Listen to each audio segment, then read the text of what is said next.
నమస్తే. ప్రస్తుతం మనతో పాటు సీనియర్ జర్నలిస్ట్ దాము బాలాజీ ఉన్నారు. ఆయనతో మాట్లాడదాం. నమస్తే సార్. నమస్తే. వల్లభనేని వంశీ చాలా రోజుల నుంచి రిమాండ్‌లో ఉన్నారు. అండ్ కస్టడీకి ఇచ్చారు కూడా. అయితే దీని గురించి అంటే విచారణ ఆల్రెడీ జరుగుతుంది. కానీ ఆయన మాత్రం నేను ఒక అదుర్సు సినిమా చూపిస్తాను అని చెప్పేసి అంటున్నారు. అసలు ఏ కాంటెక్స్‌లో అనుండొచ్చు సార్? అండ్ ఈయన కేసు ఎక్కడి వరకు వెళ్ళే అవకాశం ఉందంటారు?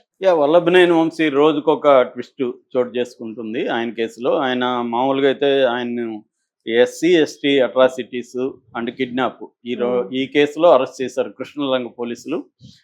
ముదునూరి సత్యవర్ధన్ అనే తెలుగుదేశం ఆఫీసులో కంప్యూటర్ ఆపరేటర్గా పనిచేస్తున్న 24 ఏళ్ల కుర్రాన్ని కిడ్నాప్ చేశారు అనేది ఆయన మీద ప్రధాన అభియోగం. ఈ అబ్బాయి ఎస్సీ కాబట్టి ఎస్సీ ఎస్టీ అట్రాసిటీస్ యాక్ట్ కూడా పెట్టారు.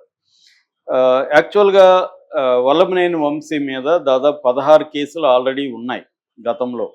ఆయన ముఖ్యంగా మైన్స్, అక్కడ కృష్ణా జిల్లాలో మైన్స్లో అక్రమాలు దాదాపు 195 కోట్ల రూపాయలు విలువ చేసి అక్రమాలు చేశాడని, అట్లాగే కొంతమందిని ఏమార్చి భూ కబ్జాలు చేశారని, ఇలాగా రకరకాల కేసులు ఉన్నాయి. అందులో ప్రధానంగా మంగళగిరిలో తెలుగుదేశం ఆఫీస్ మీద దాడి జరిగింది. ఆ దాడికి సంబంధించి ఈయనే మొత్తం ప్లాన్ చేశాడు, ఈయన ఆధ్వర్యంలోనే దాడి జరిగిందని కేసు పెట్టారు. అందులో ఈయన్ని మొత్తం దాంట్లో 88 మంది మీద కేసు పెడితే ఈయన A71గా ఉన్నాడు దాంట్లో.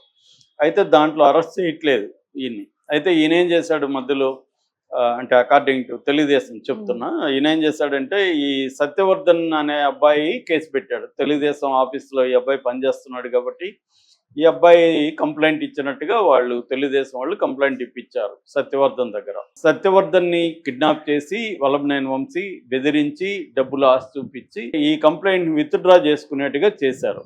సో వీళ్ళు హైదరాబాద్లో ఈ అబ్బాయి పనిచేస్తుంటే హైదరాబాద్లో కిడ్నాప్ చేసి వైజాగ్ తీసుకెళ్ళి వైజాగ్లో 3 రోజులు పెట్టుకొని ఉండి ఈ అబ్బాయిని కొట్టి కొంత డబ్బులు కూడా ఆఫర్ ఇచ్చి ఈ అబ్బాయి దగ్గర ఒక వీడియో కన్ఫెషన్ అనేది తీసుకున్నారు. ఆ వీడియోలో ఏంటంటే అసలు నేను ఎవరిని కూడా చూడలేదు, ఆ దాడి జరిగినప్పుడు నేను ఆఫీస్లో కూడా లేను, సాక్షి సంతకం పెట్టమంటే మాత్రమే నేను పెట్టాను, నాకు తెలియదు కంప్లైంట్ ఇచ్చినట్టుగా కూడా, నా పేరుతో కంప్లైంట్ ఉంది కాబట్టి నేను విత్డ్రా చేసుకుంటున్నాను అనేది వీడియోలో చెప్పాడు. తర్వాత కోర్టుకి వెళ్ళాడు, జస్టిస్ హిమబిందు ముందు వాంగ్మూలం కూడా ఇచ్చాడు.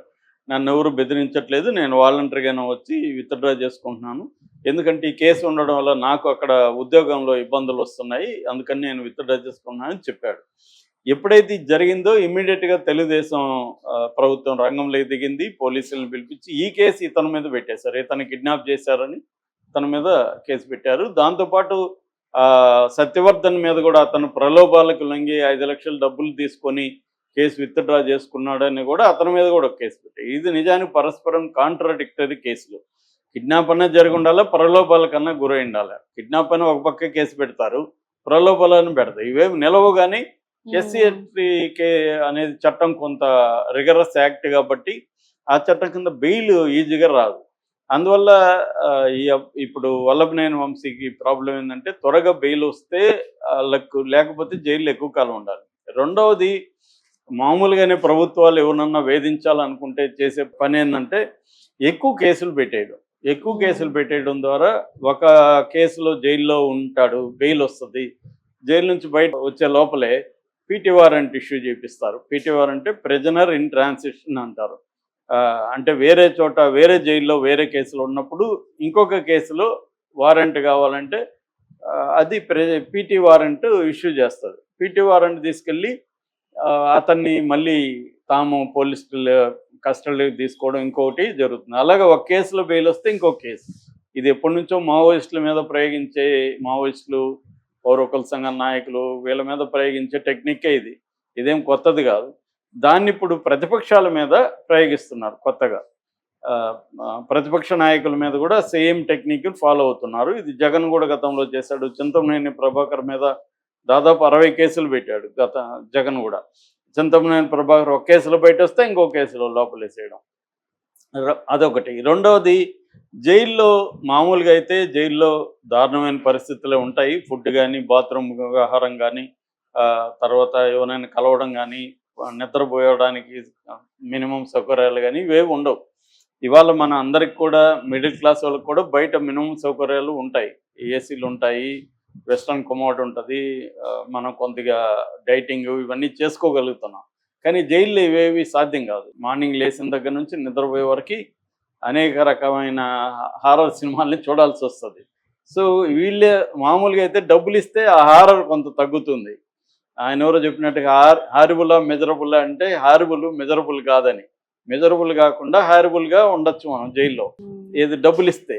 కానీ ఇటువంటి పొలిటికల్ ప్రిజనర్స్ అంటాం వీళ్ళని. ఇట్లాంటి పొలిటికల్ ప్రిజనర్ కేసులో గవర్నమెంట్ స్ట్రిక్ట్గా జైలు అధికారులకు చెప్తుంది, నువ్వు డబ్బులు తీసుకొని వాడికి ఏమన్నా సౌకర్యాలు చేస్తే నీ సంగతి తెలుస్తామని. అందుకని వీళ్ళు డబ్బులు తీసుకోలేరు కాబట్టి ఇంకా రూల్స్ స్ట్రిక్ట్గా అతని పట్ల అమలు చేయాలి.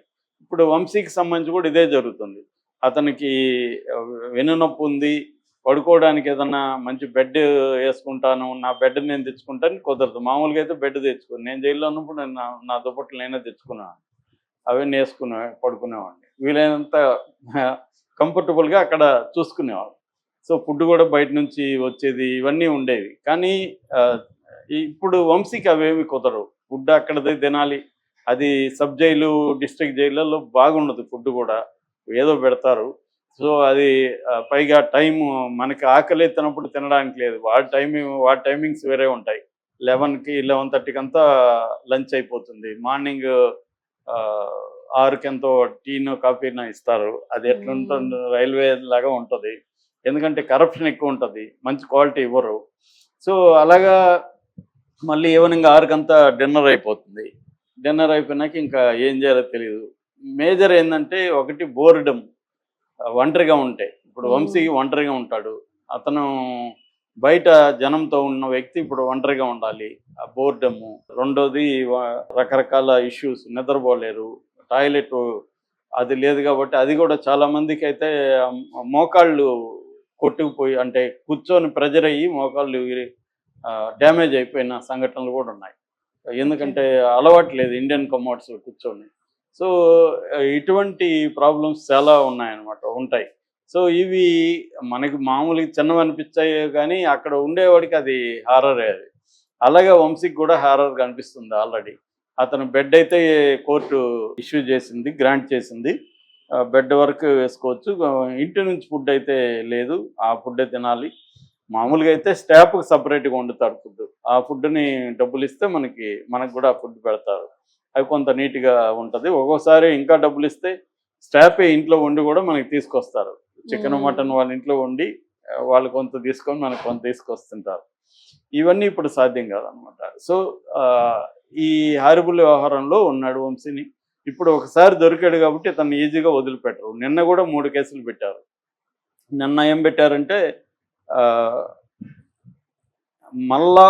మల్లవలి అనే ఒక పారిశ్రామిక వాడలో 130 మంది రైతులకు పరిహారం ఇచ్చారు గవర్నమెంట్. ఆ పరిహారాన్ని ఇతనే భోంచేశాడు వాళ్ళకి ఇవ్వకుండా, అదొక కేసు. రెండోది తెల్లపురోల్లో శ్రీధర్ రెడ్డి అనే వ్యక్తికి ల్యాండ్ కబ్జా, అదొకటి పెట్టారు. ఇంకేదో కేసు పెట్టారు. మొత్తం 3 కేసులు ఇతని మీద నిన్న ఫ్రెష్గా పెట్టారు. ఆల్రెడీ 2 రోజులకు ముందు ఇతని మీద సిట్ వేశారు, స్పెషల్ ఇన్వెస్టిగేటివ్ టీం. సో ఇతన్ని ఈజీగా వదిలిపెట్టదలుచుకోలేదు. ఎందుకంటే అతను ఎంత ఘోరంగా భువనేశ్వర్ గారి గురించి, లోకేష్ పుట్టిక్ గురించి మాట్లాడాడో మనకు తెలుసు. దాని తర్వాత ఎప్పుడో ఎన్నికల ముందు సారీ చెప్పాడు. కానీ దానివల్ల చంద్రబాబు ఎప్పుడు ఏడ్చాడు, మొత్తం రగిలిపోయే పరిస్థితి ఉంది కేడర్ అంతా. అసలు ఎంతకాలం లేట్ చేశారు అన్నట్టుగానే ఉన్నారు కేడర్. కాబట్టి ఇప్పుడు కేసుల ద్వారా అతన్ని అరెస్ట్ చేయదలుచుకున్నారు. అయితే జగన్కి చంద్రబాబు తేడా నేను చాలాసార్లు చెప్తుంటా. చంద్రబాబుకి వ్యవస్థల మీద ఉన్న పట్టు జగన్కి లేదు. మామూలుగా ఇదే ప్లేస్లో జగన్ అధికారంలో ఉండి జగన్ ప్లేస్లో ఉంటే ఇప్పటికి అతను బయటికి తీసుకొచ్చి రావడమో, లేదా ఏ రమేష్ హాస్పిటల్లో మంచిగా పెట్టడమో చేసి ఉండేవాడు. కానీ జగన్ అది చేయలేదంటే అతనికి ఆ నెట్వర్క్ లేదు. అది ఒక రోజులో వచ్చేది కాదు, అది లాంగ్ టర్మ్ విజన్ ఉండాలి. చంద్రబాబుకి ఆ లాంగ్ టర్మ్ విజన్ ఉంది. సో ఇంకొక 10 ఏళ్ల తర్వాత ఒక సుప్రీంకోర్టులో మన జడ్జి ఉండాలి, లేకపోతే ఒక సిబిఐ ఆఫీసులో మన ఆఫీసర్ ఉండాలి. ఈ ప్లానింగ్ ఆయనకి ముందు నుంచి ఉంది. రెండోది ఆయన ఎక్కడెక్కడ ఎవరిని దించాలి ఏంటి అవన్నీ తెలుసు అడ్వకేట్స్ని. ఇప్పుడు చూడండి, ఈ బెయిల్ కూడా ఆయన సిద్ధార్థ లోత్రాన్ని దించాడు చంద్రబాబు. నిజానికి వంశీ బెయిల్ అనేది ముందస్తు బెయిల్, అది కూడా బెయిల్ అనేది పెద్ద విషయం కాదు. అయినా గంట కోటి తీసుకునే సిద్ధార్థ లూథర్ను దించాడంటే చంద్రబాబు ఏ స్థాయిలో పట్టుందో మనకి అర్థమవుతుంది. సో అది జరిగింది. అయితే ఇప్పుడు ఇంకొక వార్త ఏమొస్తుందంటే ఇతను అదుర్సు సినిమా చూపిస్తున్నాడు అని రాస్తున్నారు. ఇది ఎవరు రాస్తున్నారు? తెలుగుదేశం మీడియా రాస్తుంది. అంటే గుర్తులేదు, మర్చిపోయా, తెలీదు అని అదుర్సులో ఎన్టీఆర్ డైలాగ్ ఉంటుంది. ఇంకొక ఇన్సిడెంటల్గా అదుర్స్ సినిమాకి ఈయనే ప్రొడ్యూసర్ వంశీనే.